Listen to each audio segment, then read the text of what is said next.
सगळ्यांना माझा नमस्कार. 22 जानेवारी श्रीराम उद्घाटन सोहळा या निमित्ताने तुम्हाला सगळ्यांना हार्दिक शुभेच्छा. तर या शुभमुहूर्तावर आजपासून आपण रामायण चालू करणार आहोत. तर आपल्या चॅनलवरती रामायणातील संपूर्ण कथा तुम्हाला पाहायला मिळेल. चला तर मग जास्त उशीर न करता ती कथा वाचायला चालू करूयात. आपल्या ह्या चॅनलवरती रोज तुम्हाला थोडी थोडी कथा ऐकायला भेटेल आणि संपूर्ण रामायण ऐकायला भेटेल.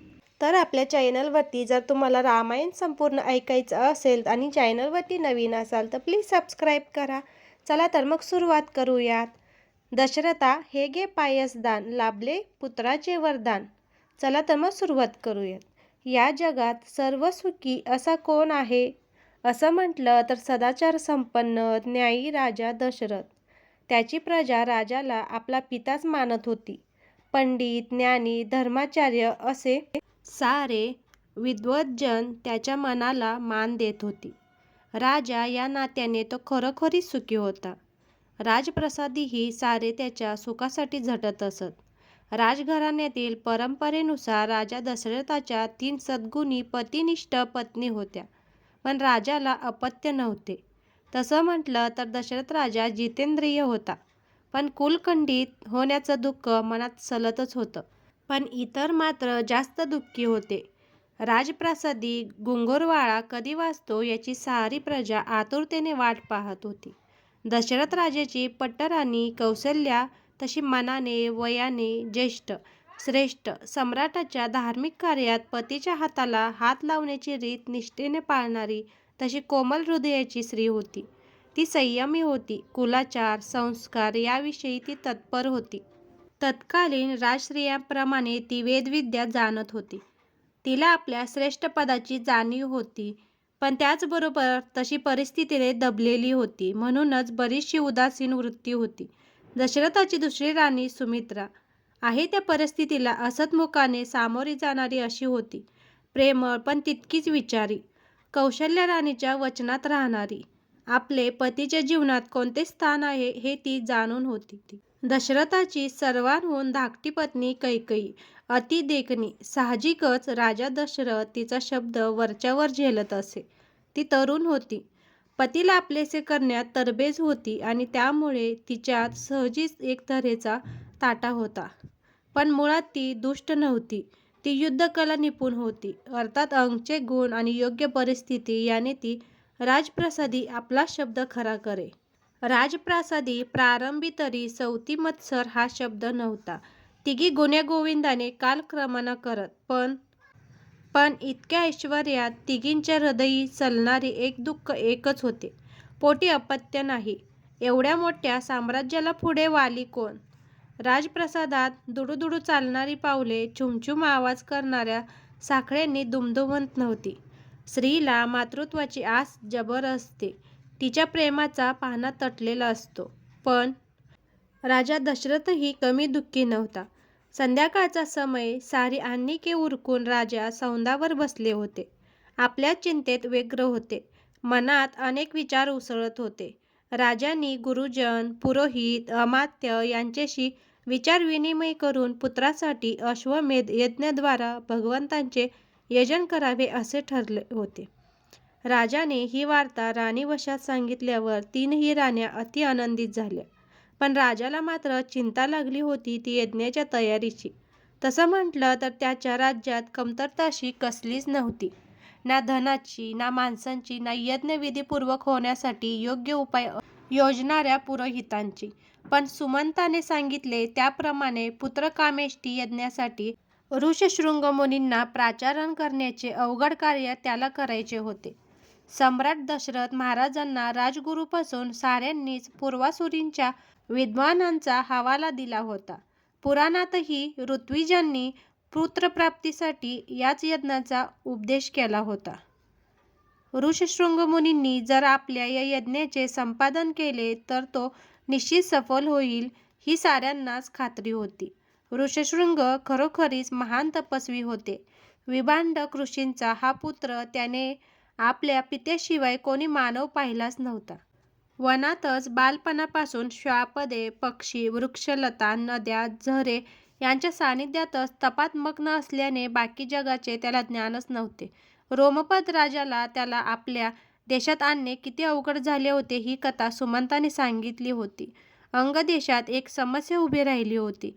त्या देशाचा राजा रोमपाद अति चिंतेत होता. देशात अनावृष्टी नाही, शेतात पीक नाही, घरात धान्याचा दाणा नाही, पाण्याविना प्रजा तडफडत होती. प्रजाहितदक्ष राजा अति अस्वस्थ होता. पण या दैवी कोपापुढे कुणाचा इलाज?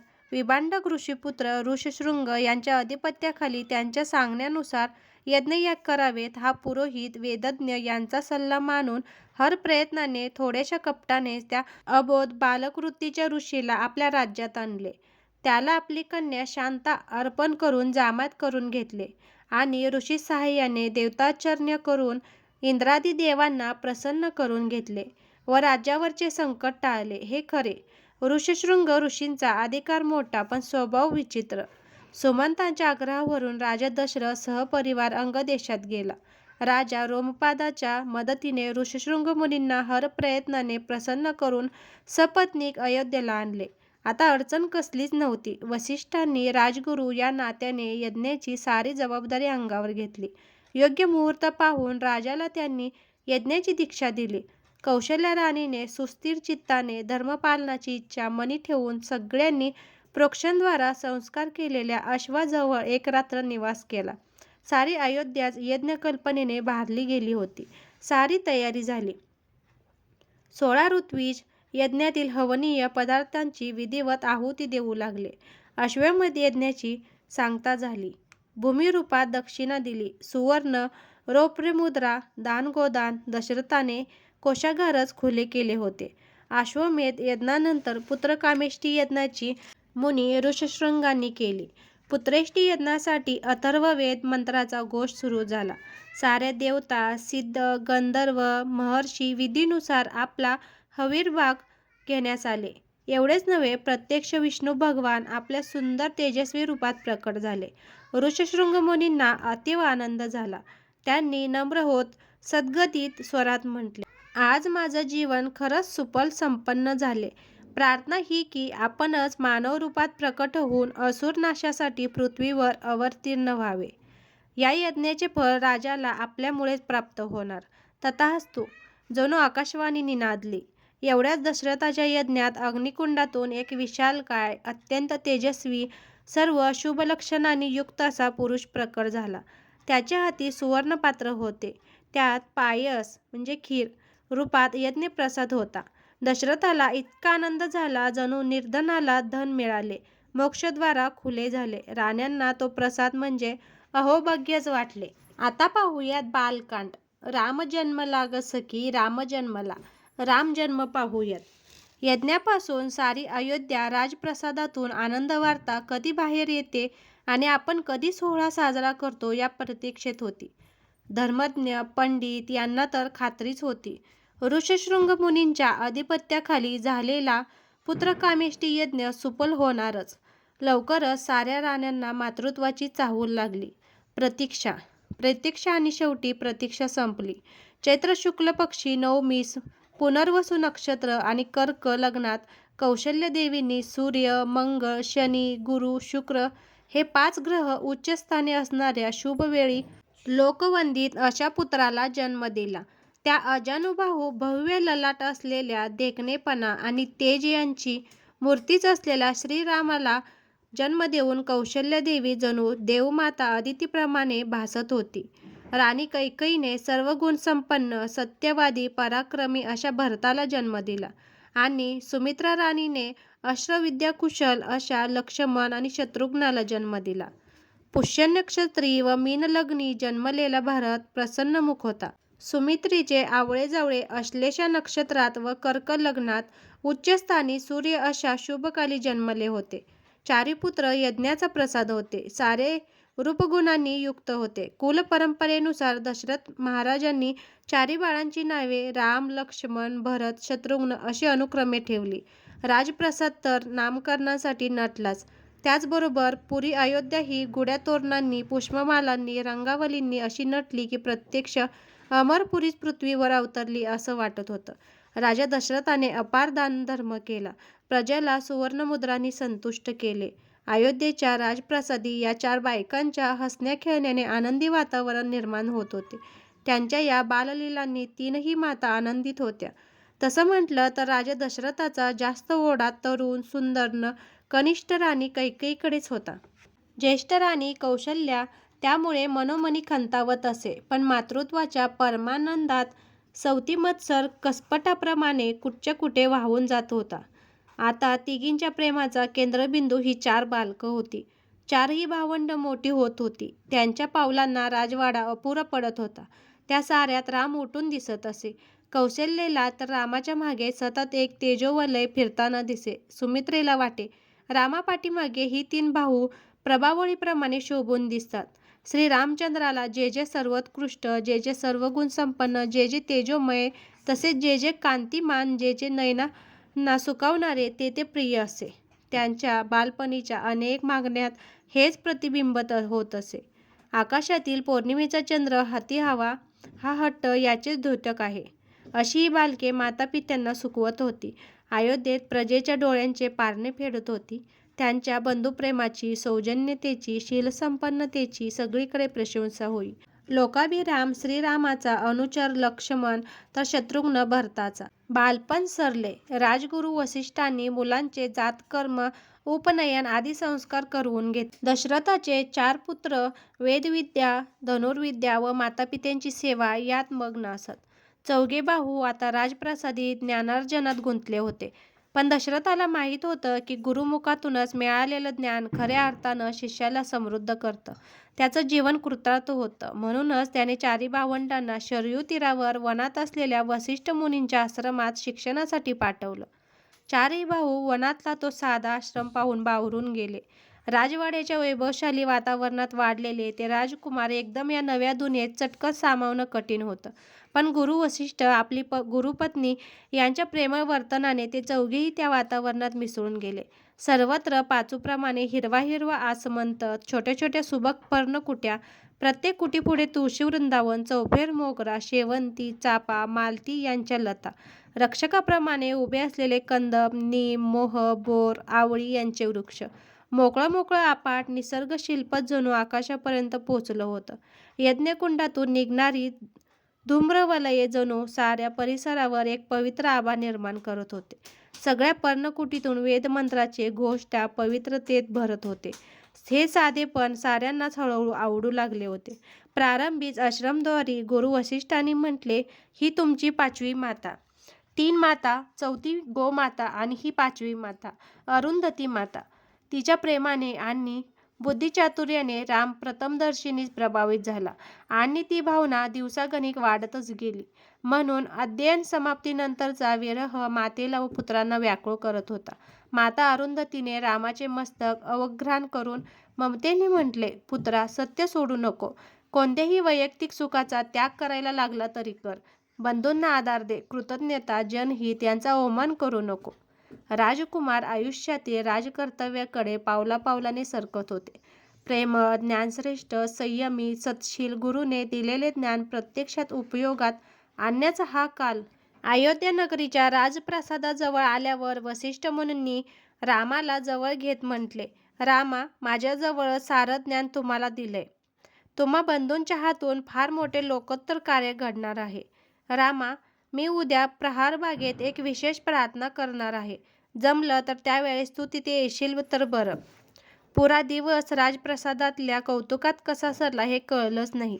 पण दुसरे दिवशी ब्राह्ममुहूर्ती जाग आल्यावर रामाला आठवण झाली की आपली नैमित्तिक अहिक्रे उरकून तो प्रहारबागेत गेला. पाठोपाठ भाऊ, राजप्रासादी या 4 भावांच्या आगेमागे राहणारा मंडूक. प्रहारबागेत प्रहारकुंजाजवळ एका डेरेदार वटवृक्षाखाली दृश्य पाहून साऱ्यांचं धाबधन आणलं. वसिष्ठ मुनी ध्यानस्थ बसले होते. त्यांच्याबरोबर मस्तकावर आलेल्या फांदीवरच्या पारंबीवरून एक नागराज लोंबकळत अगदी गोगलगाईच्या पावलानं येत होते. जटाभाराच्या दिशेने जणू मृत्यूदूत सरकत होता. पारंबी तोडली तर आयता तो गुरूंच्या गळ्यातच पडला असता. राजनागाच्या कंठाचा छेद घेतला तर त्यातही धोका. गुरुवर्यांना सावध केले तरीही भयंकर परिणाम झाला तर, गुरुवर्य मागे झुकले तर, ते झुकणंच अखेरचं ठरलं तर. तो साधासुधा नाग नव्हता, महानाग होता, राजनाग होता. अंगभर फिक्या पिवळट रंगाचे गोखुराच्या आकाराचे पट्टे, मधूनच काळ्या खुणा, ओठावर मोठा खवला, डोळ्यातील अंगार पाहून जणू यमच उभा होता असा भास होत होता. लक्ष्मणाने म्हटले, आपण मनात ओंकार म्हणूयात. राम तर प्रथमपासूनच ओंकाराचा जप करत होता. शेवटी निर्णायक विचार ठरवून रामाने एक बाण सोडला, पण तो वृक्षाच्या 2-3 पारंब्यापलीकडे नेम लागला. शत्रुघ्नाने कुजबुजत्या स्वरात म्हटले, नेम कसा चुकला? लक्ष्मणाला मात्र रामाचा डाव कळला होता. आपल्या मागे वरच्या बाजूने काहीतरी धोका आहे हे जाणून नागराज तिथेच क्षणभर थबकला, पण फणात डोलवत पुढेच सरकू लागला. म्हणजे रामाचा हा डावही फसला होता. आत्मस्वरूप आठवून रामाने पुन्हा तीर सिद्ध केलं आणि धनुष्यावर चढवला. मनी म्हणत होता, गुरुवर्यांना वाचवण्यासाठी मी माझा प्राणही देईन. तो साधा नाग नव्हता. रामाच्या मनातले विचार त्याला जणू कळत होते. म्हणूनच रामाला मागून खदाखदा हसण्याचा आवाज आला. धनुष्यावरचा हात स्थिरावला. त्याने मागे वळून पाहिलं. कुणीच नव्हतं. आकाशातूनच जणू शब्द येत होते, पण असली आकाशवाणी नसणार. रामा, ऐकू येतंय ना? अरे, प्राण देण्याच्या गोष्टी. सत्य बोलणं सोपं. मला तुझं हे शाब्दिक सत्य नको, प्राण नको, वचन हवं आहे. मानभंग होईल, अपकीर्ती होईल, तरीही जीवनात शक्ती, क्षमता असूनही तू 5 वेळा माघार घेशील. मानतोस? तर तुझ्या गुरुवर्यांना वाचवेन. वचन मोडशील तर? वचन दिले. इक्ष्वाकू वंशातील पुरुष स्वप्नातही वचनभंगाचे पाप करणार नाहीत. ठीक. अर्थात माझा सूड मी वेगळ्या प्रकाराने उगवून घेईन. रामाला कळत नव्हतं, हे शब्द खरे आहेत का भीतीपोटी निर्माण झालेला संभ्रम आहे, स्वप्न की सत्य? अर्थात समोर गुरुवर्यांना अगदी माद्यांनजीक लवलवणारी जिव्हा पारंबीच्या लोंबकळणारे ते धूळ तीर सुटला. अगदी नागफणीला स्पर्शून गेला. पुढे मागे धोका जाणून सहसह दुसऱ्या फांदीवर निघून गेला तो राजनाग. तरीही राम बाणवर्षाव करतच होता. पण एक बाण बरोबर गुरुवर्यांच्या समोर जमिनीत घुसला. वसिष्ठ मुनींनी डोळे उघडले. मुनी म्हणाले, विषप्राशनाची प्रतीक्षा करून रामाने भावी आयुष्याची पूर्वतयारी तर चांगली केली. राम डोळे मिटून गुरुवर्यांचीच प्रार्थना करत होता. थकल्या मनाला आधार देत होता. गुरुवरिष्ठांनी त्यांच्या मस्तकावर कुरवाळून म्हटले, रामा, नागाचं विष टाळणं सोपं, पण माणसाचं विष टाळणं फार अवघड. हे ऋषीवचन नियतीनेही ऐकले असावे. आयुष्याच्या प्रारंभी रामाने ऐकलेल्या या वाक्याचे रहस्य आयुष्याच्या थेट अखेरीस दुर्वासांच्या मुखातून उलगडत जाणार आहे, याची तिला खात्री होती. त्या क्षणापुरतं विष दूर झालं असलं तरी ते पुढे वैखरीच्या रूपाने राजप्रासादी अवतरणार होते. इथे आता बालकांडातील पहिला अध्याय आपला पूर्ण झाला. तर श्रीरामांचं बालपण या कथेत मी सांगितलं, या अध्यायात सांगितलं. तर यापुढचा आपला अध्याय असणार आहे यज्ञरक्षणा हवा श्रीराम. रामायण या पुस्तकामध्ये जशी कथा सांगितली आहे तशीच मी तुम्हाला सांगितली आहे. आता या कथेची दुसरी बाजू पण आहे, म्हणजे दुसरी पण कथा आहे, तर ती आपल्याला पुढे ऐकायलाच मिळणार आहे. तर ही कथा कशी वाटली मला कमेंटमध्ये जरूर कळवा आणि याचा पुढचा भाग ऐकण्यासाठी चॅनलवरती नवीन असाल तर सबस्क्राईब करून बेल आयकॉन क्लिक करा. तुम्हाला आपल्या चॅनलवरती घर बसल्या अगदी सविस्तर आणि व्यवस्थित रामायणातील संपूर्ण कथा ऐकायला मिळणार आहे. हे बालपण किंवा बालकांड कसं वाटलं जरूर कळवा आणि आवडल्यास लाईक, शेअर, सबस्क्राईब करा. व्हिडिओ पाहिल्याबद्दल धन्यवाद. जय श्रीराम.